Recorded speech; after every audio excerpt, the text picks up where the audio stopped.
भगवान कहते हैं तू खुल के कह दे, छिपा मत, रोना ये दूसरे को सामने रोने से अच्छा है भगवान के सामने रो। भगवान के सम्मुख पहुंच करके रोने का एक अलग ही अर्थ है। व्यक्ति शर्माता है कि कैसे रो या कैसे कहूं, लोग सुन लेंगे बोलेंगे, सबसे बड़ा दरिद्र तो यही है। सुदामा जी ने कभी मांगा नहीं अपने लिए, एक घर जाते थे मांगने के लिए, जो मिल जाए ठीक है, नहीं मिले तो कोई बात नहीं। बच्चे भी हैं सुदामा जी के, बच्चे जब माँ कुछ नहीं खाती तो कहाँ से दूध पिलाएगी, कहाँ से उसका भरण पोषण होगा। अगर जो मिल जाता था सुदामा जी को लेकर के आते थे, तो पता लगे कि अगर सुदामा जी ही अकेले खा लें तो पत्नी भूखी रह जाएगी, अगर पत्नी अकेले खा ले बच्चे भूखे रह जाएंगे। ऐसी स्थिति थी कि बच्चे रात में रोते थे कि माँ मुझे दूध चाहिए, मुझे गैया का दूध पीना है। तो मैया सुशीला क्या करती मालूम है, जो टूटे हुए चावल होते थे मांग करके जो भी लाती थी, चावल इत्यादि बचा के रखती थी, अपने न खाएं और उसी को रात में पीस देती थी, पानी मिला करके बढ़िया घोल बनाती थी। लेटे हुए बच्चे को अपने गोदी में ले करके दूध पिलाने का कहती, ये लो दूध यही है। बच्चे कहते माँ ये दूध नहीं है, बोले नहीं यही दूध है। ये कह करके वो सुशीला मैया अपने बच्चों का भरण पोषण किसी तरीके से करती थी, पर उसने कभी ये नहीं कहा कि आप किसी से जाइए मांगिए, या जिसमें थी वो उसी में आनंद का अनुभव होता था। एक दिन की एकादशी, आज तो सबका एकादशी है, एक दिन की एकादशी हो 15 दिन में आती है, महीने में 2 एकादशी होती है, पर यहाँ भगवान की इतनी बड़ी कृपा मान ली चलिए कि एकादशी नित्य है। कभी कभी पारण हो जाया करता था मैया और सबके, कभी कभी पारण होता था। द्वादशी यानी कल सब पारण करेंगे, कुछ खाने को होगा तब न पारण करेंगे, घर में अन्न होगा तब न पारण करेंगे, खाने को कुछ था ही नहीं। पर कभी लालच नहीं आया कि हम पूजा कर रहे हैं। ऐसे परम तपस्वी सुदामा जी कभी पूजा करते वक्त भगवान से कहा ही नहीं कि मुझे धन चाहिए, नहीं मांगा। सिर्फ जब कर रहे हैं निस्वार्थ भावना, कोई कामना नहीं है, निष्काम है। सकाम संकल्प नहीं होना चाहिए, निष्काम भावना होनी चाहिए। मुझे कुछ नहीं चाहिए। भगवान पूछते हैं कि तुम्हें क्या चाहिए, बोले कुछ नहीं। बोले फिर क्या चाहिए, बोले बस यही चाहता हूँ कि आपका भजन करता रहूं बस। भगवान कहते हैं ठीक तू भजन करता रहा, लेकिन अब खाने को नहीं मांगा। भगवान सोचते हैं कि अगर रहेगा तब ना भजन करेगा, तो भगवान खाने को उतना दे देते हैं, इतना खाओ भजन करो, भोजन करो थोड़ा और भजन करो ज्यादा। और भजन ही उनका भोजन था, पति पत्नी के दोनों के। कभी आपसी कोई मतभेद का वर्णन कहीं नहीं है। एक दिन की बात है,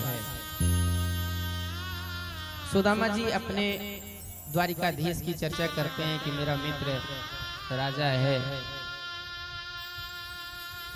तभी बीच में सुशीला बोल पड़ती हैं, हाँ हाँ हाँ हमने सुना है कि वो द्वारिका के राजा है ना, द्वारिका के राजा हैं। तो सुदामा जी कहते हैं हाँ हाँ हमने सुना है, बड़े उदार हैं। अन्य लोग तो वस्तुओं को उठा उठा कर देते हैं, लेकिन वो तो अपने आप को ही दे देते हैं। फिर उनके लिए सांसारिक पदार्थों में क्या रखा है। ये मैया कहती है स्मरतः पाद कमल महात्मा नमति यक्षति। ये नहीं कहा कि आप जाओ मांगाओ, ये नहीं कहा, नहीं नहीं नहीं। ये बात सुना द्वारिकाधीश आपके मित्र हैं, ये तो मन में आया। फिर तुरंत कह पड़ती है वो तो इतना देते हैं, मांगने की जरूरत नहीं पड़ती। वो उदार हैं, भौतिक पदार्थों को लेकर के करेंगे क्या जो समाप्त हो जाएगा। भक्ति नहीं समाप्त हो सकती है, यानी वो भी ये कहना चाहती है। पर बड़ी दुखी है, क्यों? क्योंकि बच्चे हैं, भूखे हैं। मैया भी अपना स्तनपान नहीं करा सकती, वो कुछ खाती ही नहीं है। इस प्रकार सुदामा की पत्नी ने बड़ी मृदुता से कहा, कोई जिद नहीं की, सिर्फ इतना कहा कि एक बार आपको अपने मित्र से मिलने जाना चाहिए। चर्चा तो करते हैं आप, हम भी सुनते हैं, एक बार आप चले जाते तो मिल लेते। पर ये नहीं कहा कि अगर नहीं जाओगे तो मैं अनशन पर बैठ जाऊंगी, या मैं रूठ जाऊंगी, या मैं तुम्हारे साथ नहीं रहूंगी। ये नहीं कहा सुशीला ने। सुशीला ने सिर्फ इतना कहा कि आप एक बार जाओ। माने तो ठीक, न माने तो ठीक, पर उसके बाद कोई शब्द नहीं कहा कि आप नहीं जाएंगे तो हम नाराज हो जाएंगे, गुस्सा हो जाएंगे, खाना नहीं बनाएंगे, या मेरे पास कुछ नहीं, मैं कोई काम नहीं करूंगी, मैं फूल ला करके तोड़ करके नहीं दूंगी, आप पूजा नहीं कर पाएंगे, ये सब कोई बात नहीं की। या चित्तवा चतुरो मुष्टिन विप्रान प्रतिकतन्वनाम।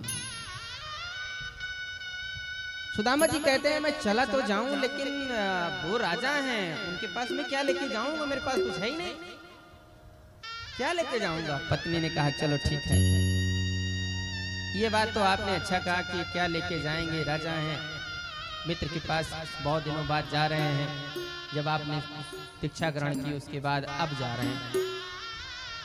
बोले मैं चला जाऊंगा, लेकिन कुछ लेकर के जाऊं तो अच्छा है। मैया ने सोचा कि चलो ठीक है, मैं व्यवस्था बनाती हूँ। गरीब का पड़ोसी गरीब ही होता है, जरूरी नहीं है, लेकिन पर यहाँ है ऐसे। याचित वाचित के मुष्टिन, वो ब्राह्मणी बेचारी सुशीला गांव में गई, एक घर में प्रवेश करती है, कहती है मैया आवाज आई, क्या है? तो उन्होंने कहा, सुशीला ने, मैया अगर कुछ रखी हो तो थोड़ा सा चिवड़ा वगैरह कुछ दे देती।